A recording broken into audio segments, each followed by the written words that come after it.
Praise the Lord Jesus Christ. எனக்கு அன்பார்ந்த தேவ ஜனங்களே, இயேசு கிறிஸ்துவின் நாமத்தினால என்கரேஜ் பை ஹோலி ஸ்பிரிட் இந்த சீரிஸ்க்கு உங்களை வரவேற்கிறேன். ஆண்டவருக்கு நான் மனதார நன்றி சொல்றேன். என்னோட கூட அப்போஸ்தலர் நடவடிக்கை 1வது அதிகாரம் 8வது வசனம் எடுத்துக்கோங்க. பரிசுத்த ஆவி உங்களிடத்தில் வரும்போது நீங்கள் பலனடைந்து எருசலேமிலும் யூதா முழுவதிலும் சமரியாவிலும் பூமியின் கடைசி பரியந்தம் எனக்கு சாட்சிகளாக இருப்பீர்கள் என்றார். ஆமீன். இயேசு கிறிஸ்து சீஷர்களை பார்த்து சொல்றாரு, பரிசுத்த ஆவியானவர் உங்ககிட்ட வரச்சு நீங்க பலன் அடைவீர்கள். அப்படின்னா என்ன அர்த்தம்னா, ஆவியானவர் வரத்துக்கு முன்னாடி நம்ம கிட்ட பலன் இல்லை. என்ன பலன் இல்ல? சத்தியத்தை பேசுறதுக்கு, சத்தியத்தை அறிந்து கொள்ள, பிதாவின் சித்தத்தை தெரிந்து கொள்ள, புரிந்து கொள்ள, நம்ம ஆவியில நிரம்பி நம்ம ஜபிக்க, ஆவியில நிரம்பி நம்ம போய் சுவிசேஷன் சொல்ல, பிரசங்கம் பண்ண, அது எல்லாத்துக்கும் நமக்கு ஆவியான ஒரு உதவி வேணும். நம்ம இந்த உலகத்துல இருக்கிற வரைக்கும் நமக்கு உபதிரவம் உண்டு. ஆனால் மாம்சம் பலகீனமானது, ஆனா ஆவியும் உற்சாகம் உள்ளது. ஆவியானவர் நம்மளோட ஆவியோட கூட இசைந்து நம்மளுக்கு வரும் காரியங்களை போதிப்பார். எப்படி பேசணும், எங்க நடக்கணும், என்ன பண்ணணும். அது மாத்திரம் இல்லைங்க, பாருங்க, ஆவியானவர் வரும்போது நம்ம என்னவாகும்? பலன் அடைவோமா. பலன்னாக்க ஸ்ட்ரென்தன் பண்ணுவார். இப்ப உங்களுக்கு வாழ்க்கையிலேயே ஒரு பிரச்சனை இருக்கும். அந்த பிரச்சனையே நினைச்சுக்கிட்டு நீங்க போய் மத்தவங்களுக்கு மெசேஜ் கொடுக்கணுமோ, இல்ல பிரசங்கம் பண்ணணும், இல்ல யாருக்காவது சுவிசேஷம் சொல்லணும், யாருக்காவது ஆறுதல் படுத்தணும்னா உங்க பலகீனத்திலேயே நீங்க சோர்ந்து உழண்டு அழுது புலம்பிக்கிட்டு இருப்பீங்க. ஆனா ஆவியானவர் வறட்சி என்ன ஆகும்னா, நம்ம பிரச்சனையெல்லாம் ஒரு பிரச்சனையாகவே இருக்கும். கண்டிப்பா வலிவேதனை இருக்கும். அதெல்லாம் ஆண்டவர் மூலையில ஒரு ஒரு ஓரத்துல அதை பத்தி நம்மளுக்கு பெரிய பாரம் வராதபடிக்கு பாத்துக்கிட்டு நம்மளை பலப்படுத்தி மத்த ஆத்மாக்களை ஆற்றவும் தேற்றவும் நம்மளை உற்சாகப்படுத்துவார். அதனாலதான் எருசலேமிலும் யூதாவிலும் முழுவதிலும் சமரியாவிலும் பூமியின் கடைசி பரியந்தம் எல்லா இடத்துலயும் எனக்கு சாட்சிகளாக, யாருக்கு? இயேசுக்கு சாட்சிகளாக இருப்போம்னு.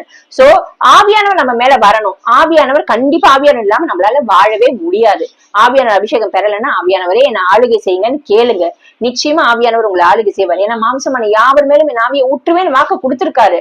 எப்போ இயேசுவோட சொந்த பிள்ளையா நீங்க மாறிட்டீங்களோ, ரட்சகருக்கு நீங்க அந்த தேவனுக்கு நீங்க ஜனமா மாறிட்டீங்களோ, ஆவியானவர் நிச்சயமா அவர் அச்சாரம் கொடுப்பாரு. அவர் நாமத்தினால, இயேசு நாமத்தினால உங்களுக்கு அபிஷேகம் கிடைக்கும். ஆவியானவர் உங்களுக்கு உணர்வுள்ள ஆவியை தருவாரு. ஆவியில ஜபிங்க. நீங்க சோர்ந்து போயிருக்கச்சு அவர் உங்களுக்கு சத்துவத்தை கொடுப்பாரு. பலனேற்ற போயிருக்கச்சு பலப்படுத்துவாரு. எப்படி பலப்படுத்துவாரு? இப்ப என் வாழ்க்கையில பாத்தீங்கன்னா, எனக்கு கடந்த ஒரு 2 மாசத்துக்கு முன்னாடி எல்லாம் ஃபுல் ஹாஸ்பிட்டல் தான். ஜூன் ஜூலை ஃபுல்லாவே நான் ஹாஸ்பிட்டல். எது சாப்பிட்டாலும் வாமிட். சோ எதுவும் சாப்பிட மாட்டேன். ஃபுல் ட்ரிப்ஸ் தான் போயிட்டே இருந்தது. ஆனாலும் ஆவியானவர் என்ன பலப்பட, டாக்டர்ஸ் எல்லாம் வந்து என்ன பாக்குறாங்க, சொல்றாங்க, உங்க நிலைமைக்கு நீங்க இப்படி இருக்கவே முடியாது. நீங்க என்ன நார்மலா இருக்க மாதிரி இருக்கீங்க, இப்படி இருக்கவே முடியாது. எனக்கு நிறைய ப்ராப்ளம் சொன்னாங்க. அந்த ப்ராப்ளம் எல்லாம் வச்சு பாக்கறச்சு லிட்டரலி பார்த்தாக்க அன்கான்சியஸ் ஸ்டேட்ல தான் போயிருக்கணும், இல்ல வேற ஏதாவது தான் நடந்திருக்கணும். ஆனா கர்த்தர் கிருபையில ஆவியானவர் என்ன பலப்படுத்தி அப்பயும் என்ன ஜெபிக்க வச்சதோ இப்ப உங்க முன்னாடிங்க. எதுக்காக? எந்த இதுக்காக? எனக்கு இப்பயும் உடம்பு முடியல, ஐயோ எனக்கு சோர்வா இருக்கே அப்படின்னு உட்காந்துட்டேனாக்க அந்த சுவிசேஷம் என்னால செய்ய முடியாது.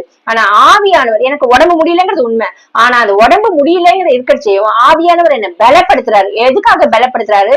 இயேசு கிறிஸ்துக்கு நான் கடைசி வரைக்கும், உலகத்தின் முடிவு பறிந்த வரைக்கும் நான் அவருக்கு சாட்சியா இருக்கேன். இந்த இடத்துல போட்டிருக்குல்ல, யூதேயா முழுவிலும் சமரியாவிலும் பூமியின் கடைசி பரியந்தம், கடைசி வரைக்கும் பூமியில இருக்கிற நான் இந்த நாளெல்லாம், இந்த யூதேயா சமரியாங்கிறது இடங்கள், அந்த இடங்கள் எல்லாம் போய் எனக்கு சாட்சியா இருங்க.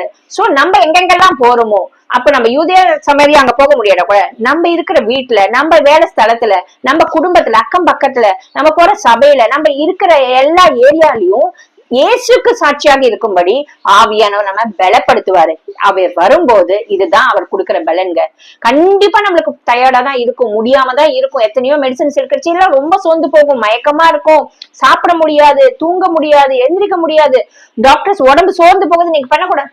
ஆனாலும் அந்த இடத்துல என்ன பலப்படுத்தினது மருந்தோ டாக்டர்ஸோ இல்ல, ஆண்டவர் உதவியோட நான் மருந்து டாக்டர்கிட்ட போனேன், மருந்து எடுக்கிறேன், அதெல்லாம் வேற விஷயம்.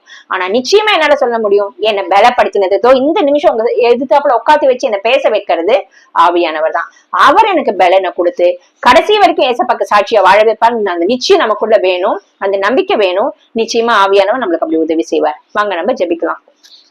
அப்பா தகப்பனே, இப்பொழுதும் கூட ஆண்டவரை கேட்டுக்கொண்டது தேவ ஜனங்கள் எந்தெந்த இடத்துல பலவீனம் அடைந்து அவர்கள் விஷயத்துல தொய்ந்து போய் உடம்பு முடியாம இருக்கலாம், சோர்வினால இருக்கலாம், ஏதாவது கஷ்டத்துல இருக்கலாம். ராஜா ஆண்டவரே, நீர் அவர்களை பலப்படுத்தி பூமியின் கடைசி பரியந்த வரைக்கும் ஆண்டவரே இயேசு கிறிஸ்துக்கு சாட்சியாக வாழ வைப்பீராக தகப்பனே.